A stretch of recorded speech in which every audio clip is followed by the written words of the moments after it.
What's up, my gems and jewels? You don't know me from anywhere, but my name is Diamond Surge, and I welcome you to Interactive Horror Stories. Now, this is going to be the fourth part with Evil Beneath the Ground. It's 2:45 in the morning, almost 3 in the morning, guys, so I gotta be quiet. So let's go ahead and end the night with a nice spooky story, and I'm trying to hold my mic here so that I can you guys can hear me and I don't have to speak too loud. Hopefully this works. And let's turn down the lights. Hopefully it's not too dark. And without further ado, let's have some fun. You are a goth university student with no friends. You join a school trip to a lake in the forest near it. If you decide to wander in the forest at night, you will find bare footprints. Those are coming from a black hole with a ladder. Will you descend down? Okay, first of all, that's a lot to unpack. We're goth. We're in university. We have no friends. We're on a school trip to a lake with a forest near it. We go into the forest. Hold on. At night. I think I'm on 8. And we find footprints that's coming from a black hole with a ladder. And we're supposed to climb down. Okay. Evil beneath the ground. You are a young university student who identifies as a goth. You are a lonely person. People think that you want to be alone, but in fact you couldn't find someone you felt affinity. Everyone is so distant from you. Nobody you know listens to the music that you love. Like Bajas, This Mortal Coil, The Sisters of Mercy, etc. Oh, also, side note.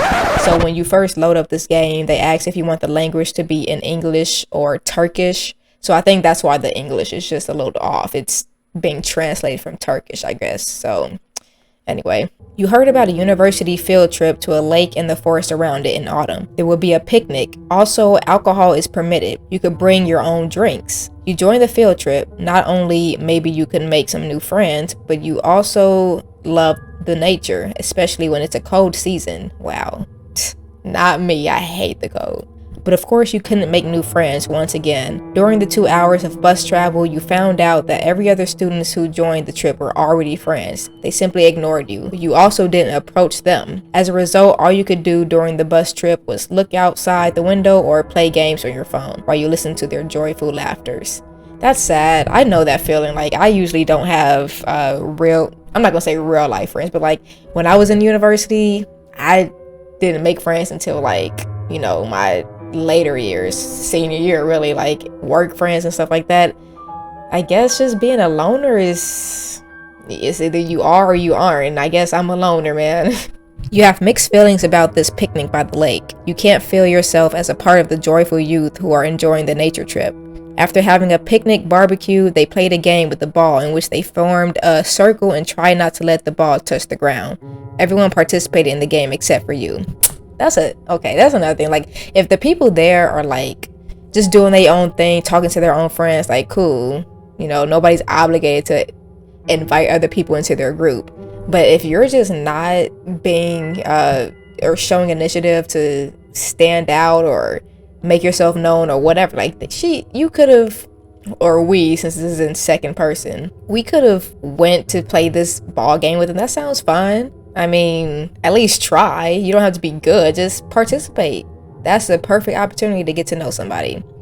Okay, but you enjoyed the nature trip somehow. As said before, you love the nature. You took pictures of the lake with your phone. You don't plan to post the pictures anywhere though.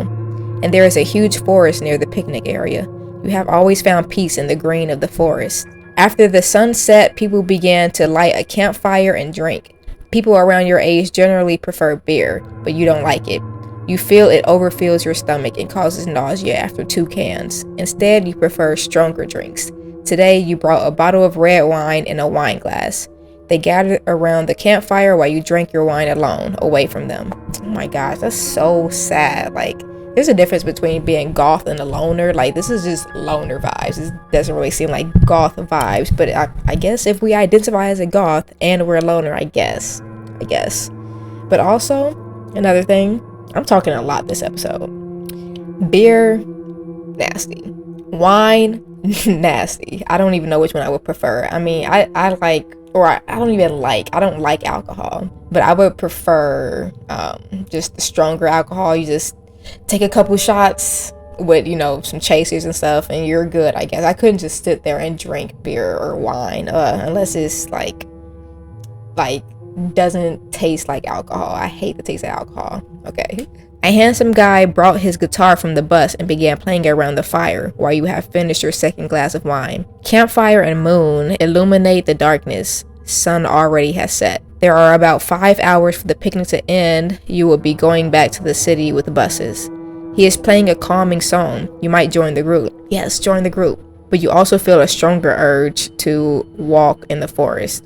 No, join the group first. You approach the group. 2 girls notice you. They open a space for you to sit between them. There you go. See? One of them is blonde. The other has a long black hair. They wear colorful clothes, contrasting with their black outfit. So since you're a loner, don't say nothing. Just don't say nothing. You can stay with the other students or go to the forest. Let's stay. Let's see what's going on. Nothing interesting happens in the rest of the day. You finish your bottle of wine and can't make any friends as usual. Can't or won't. When the time comes, you get on the bus and go back to the city. Yes, it's a lame ending, but at least you're still alive and human. Okay, spoilers. The end. The game has 3 endings. I guess that wasn't one of the endings. Interesting. Because we didn't get an achievement for that. Oh, there it is. Safe from the evil beneath the ground. Okay. Okay, so we're safe. Okay, this time I want to stay and try to make friends. So let's join the group and let's ask how they are. Blonde girl says, "We're fine." They neither say anything else nor ask you how you are. That's so rude. That's so rude. Okay, let's ask what their names are. The one with black hair says, "We have boyfriends." Oh, we're a boy. Okay. And we're with girls right now. Yeah, I only asked your names. You are trying so hard, aren't you? The blonde says, and they both laugh. No. See, girls like this, man, y'all suck. I was gonna say, you guys suck. Like, what's wrong with having friends? It's either you... Let's not even get into it. Yep, F you. I've tried to be nice. Leave them. They don't like what you say, but you don't react either. They keep sipping their beers as you leave them. What's some... You can stay with the other students or go to the forest. Okay, let's go to the forest. You stand up and wander away from the picnic. You feel the call of the dark forest, so you walk along the path into the forest. Imagine, like, you're the last people that saw me. You say, "Ugh, you're trying so hard, aren't you?" And I'm like, "F you." Oops, sorry. I'm gonna try to blur that out. And then I die. Like, okay. The trees are high and still green. Maybe they stay green in all seasons. You don't know. Your field is not biology. The soil is wet and muddy. It must have rained before your group arrives at the lake. You leave boot prints on the soil as you walk. There are no clouds in the sky. Full moon and stars illuminate the forest. But that's not enough for your eyes. You turn on the flashlight of your phone. There is an app for it too. You can't clearly see, but notice rabbits in the distance. Naturally, they run from you as they notice your presence. You begin to think that you might have gone too far away from the picnic, but there is nothing interesting in the picnic area. You somehow feel like the darkness of the forest is your friend. Only friend. That's sad, man. Okay, let's continue on. You continue on the forest path. After a few minutes, you notice footprints on the soil. They seem to belong to a human with bare, big feet. Probably a man. The prints cross the path. That's weird. Follow him or his route back. His route back, I guess? You decide to go to the place where he comes from. After a long walk, you find yourself at a hole.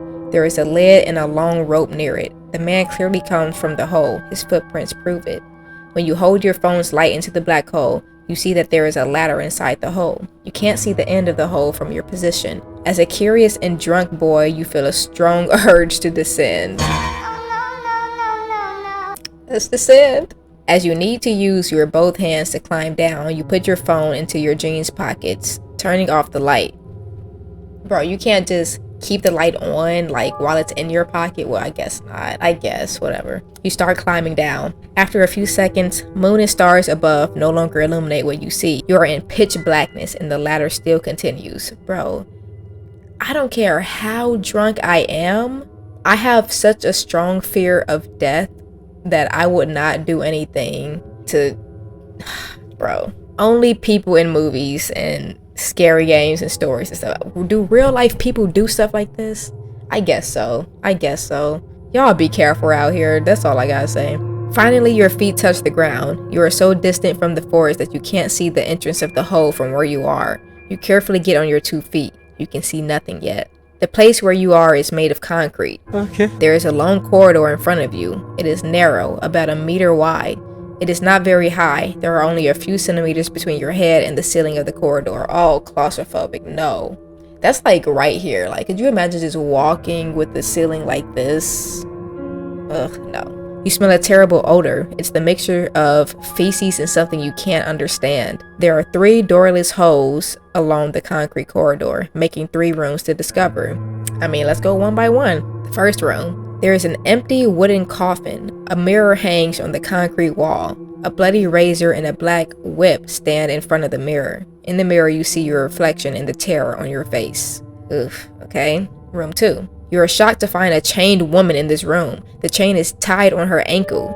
She looks in her 40s, too weak. Her bones are noticeable, and has a pale skin with lots of scars. She is on her knees. She is naked. Her body is slightly hairy, except for her pubic area. It is quite hairy.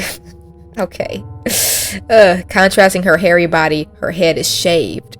She stinks. Not only the smell of feces, but also it looks like she wasn't washed for years. She screams as you point the light to her. Try to save her, I guess. You crouch down to her tied foot. There is no way you can remove the bracelet from her ankle. You also notice that her pinky toe is missing.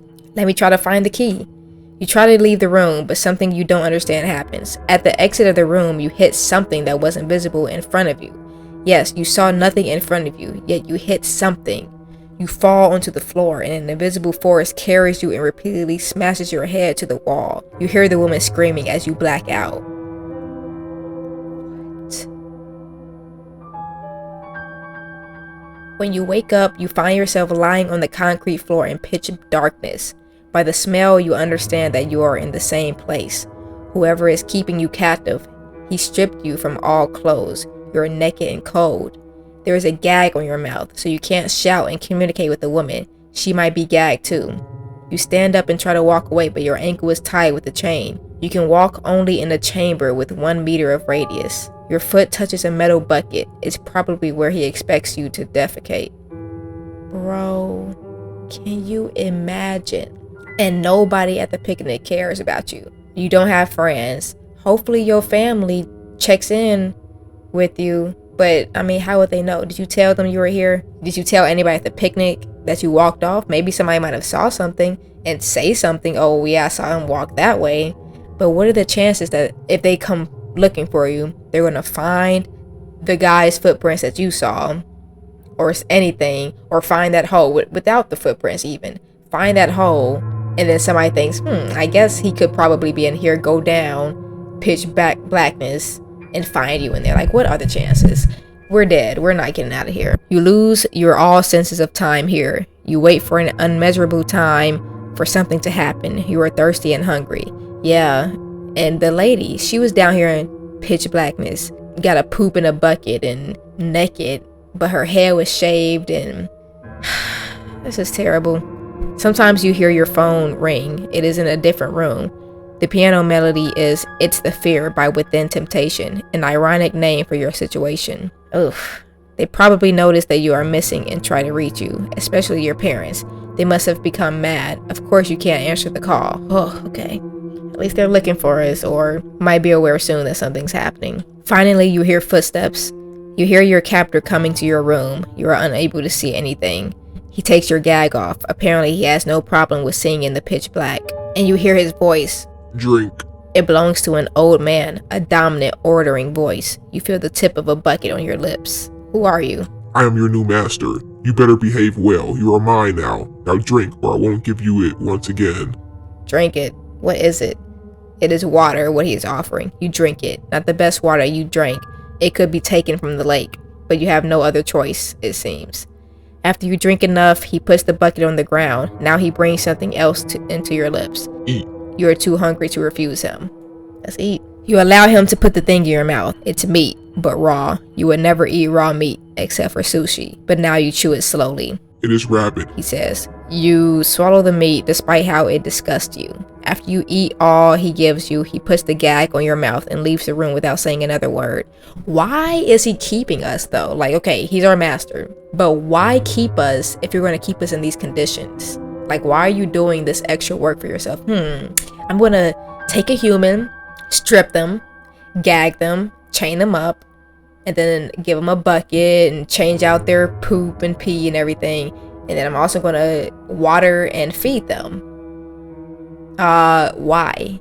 Like, go keep one of the rabbits you're getting as a pet. Why you gotta keep humans? And then keep us in these in a dark room. Like, why? After a while, he comes back as you were lying on the floor. Stand up. He orders you. Okay. You get on your 2 feet clumsily. He grabs your body and you feel 2 sharp fangs on your neck. He starts draining your blood and you understand the true nature of your captor. Oh my. You have no idea how long you have been a prisoner here. You're mostly alone in the room, doing nothing with a gag on your mouth. He occasionally comes back to feed you and himself. Wow. Sometimes you hear loud screams from the other room. He tortures the woman. She screams and begs him to stop, but he doesn't. You hear a whip hit the naked flesh of the woman, but for some reason he doesn't harm you, only the woman. Maybe it's erotic for him, like he's like, oh yeah. Anyway, I'm sure y'all get what I mean by erotic, okay? You haven't seen anything for a long time. You have no idea what he looks like. Sometimes you hear sobbing, but it doesn't belong to the woman, to the captor. He cries loudly for some reason. Could you imagine being in this dark room, not knowing how long you've been there, hearing all this, seeing everything you're experiencing, and then hearing your captor just sobbing loudly somewhere? You're so deep underground in concrete. So you know his voice is bouncing off the walls. Oh my gosh. Some day or night you can't figure out, he shows up and takes your gag off. I have done research about you, learned everything about you. He says your name, shocking you. We have some common points. We both like the dark. We are both outcasts, lonely souls in this world of darkness. I will make you an offer, only once, so make your decision wisely. Become a vampire? Yes, I'll do it. I can make you an immortal like me. You will no longer be in chains. You will have a life or unlife in the dark, like you have always wanted. Or you can stay as a mortal and wait for the day you will die here as my prisoner. Okay, make me immortal. Very well, he says. Stands up. You stand up and allow your master to embrace you. You feel his fangs on your neck once again, but this time he doesn't stop. You feel your whole blood is getting drained. Soon you lose consciousness. Dang. See, somebody loving Twilight, okay? I love me some Edward. I love me some Edward.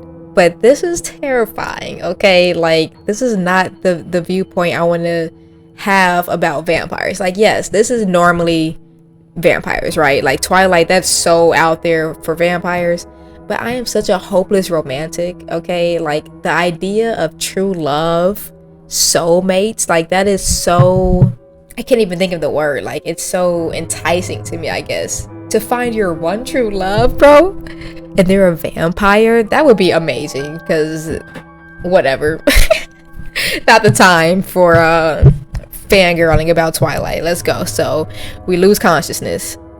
You open your eyes. You find yourself lying in a wooden coffin, but this time you are able to see. There isn't any single light source in the concrete room, but you see your environment as if you are wearing night vision goggles. Yeah, that's what I was gonna say. Like, I didn't know, you know, before we knew he was a vampire, I was gonna say that he's probably wearing goggles or something. You are wearing your old clothes and also gloves, so you can't see your skin. You have lost your hair. It has shed. Your old hair is on the coffin's part where you put your head on, and you feel your face change too. But the most significant change is an unbearable thirst, but not for water. Dang, so you can't control it, see? Just eat the humans. Huh? I mean, no, I take that back. No. Eat the animals. Be a vegetarian. Welcome to a new start, my child. You hear his voice. You look around the room, but you can't see him. There are 2 coffins and a mirror in the room. They think that our kind can't be seen on the mirror. False. Take a look at yourself. You step outside the coffin and walk to the mirror. You are in terror with what you see in the mirror. You don't carry a human face anymore. Your skin has scales like a snake, Its color is a light gray, almost white. Your ears are long and have pointy tips. Your eyes are all red. You slowly open your mouth to see your sharp teeth. You scream, break down and cry in despair. Then you feel his hand, claw to be exact, on your shoulder. He stands on your back. What? He stands on our back?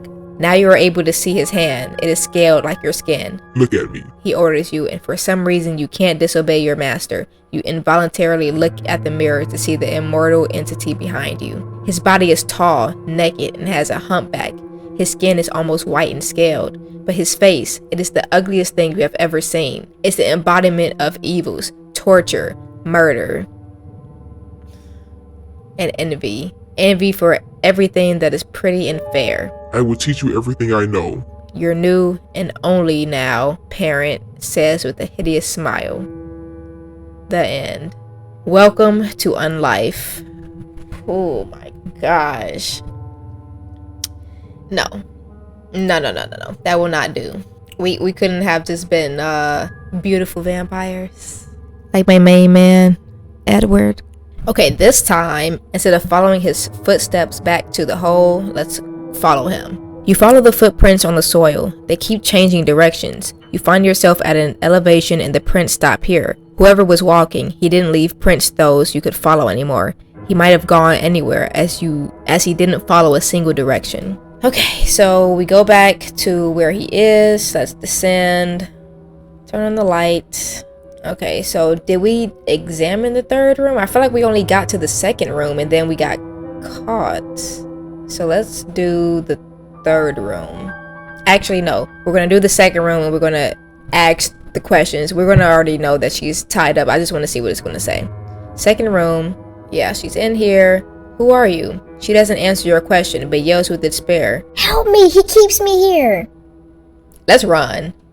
You try to leave the room. Okay, yeah, so he's there already. And now let's stay human. Suddenly you feel a sharp pain on your shoulders. You hear the loud sound of a whip. Oh, so the other woman must have denied his offer. He whips you continuously, feeling zero empathy for the agony you feel on your bare skin. You could have been a predator like me. You chose to be a toy. You are mine to torment. Do you understand, idiot? He shouts at you. He kicks you and leaves you sobbing on the floor. You can do nothing but hope that sweet death will come soon, but it never comes. Dang, imprisoned. That's tough. That's tough. So remember, kids, stay near other people. Stay at the picnic. Make friends. Don't go off in the forest by yourself. And if you do, don't follow strange footprints. And if you do, don't go down the hole. Okay, and so since we got all the endings, we're just gonna go make new choices to see the dialogue. So let's see what else we can read about the story. Okay, so going to the second room again, I want to see if she's gonna say anything about where the key is. So examine the second room. Try to save her. Oh, what happens to your toe? He made me eat it, bro. Let me find the key. Bro, that is so bogus. Okay, and now the third room. You see a chain tied to the wall. It has a bracelet at its end. There are two metal buckets. They are both empty. You notice a metal key on the floor. Take the key. Okay, see, I put music over these stories when I edit, right? So anytime I hear a sound, because I hear silence, okay? That's what I hear, silence. And anytime I hear a sound, it startles me. Okay, so we just picked up a key, so let's go to the second room and try to save her immediately. You crouch down to her tied foot. With the key you got, you unlock the bracelet. She is free. You also notice that her pinky toe is missing. Run with her. You hold woman's hand and rush to the ladder. Your other hand holds your phone so that you enlighten the corridor. But as you reach the ladders, you feel something hits your stomach. You can't understand it. You saw nothing in front of you, but still there is something. Your phone falls to the ground. You can't see anything. The woman screams, "Oh no, he came!" You feel something grabs you and smashes your head to the concrete walls. You black out. Dang. Okay, yeah, we get caught anyway. That was everything, really. unless I forgot about a path or something, but I guess that's all that I was interested in seeing. What else there was? Wow. Oh, I guess this little image right here, that's probably the vampire. It all makes sense now. So next time we're gonna get to the Crystal Skull 2. And the Crystal Skull was probably my favorite one so far. I don't know why, but it's a close tie.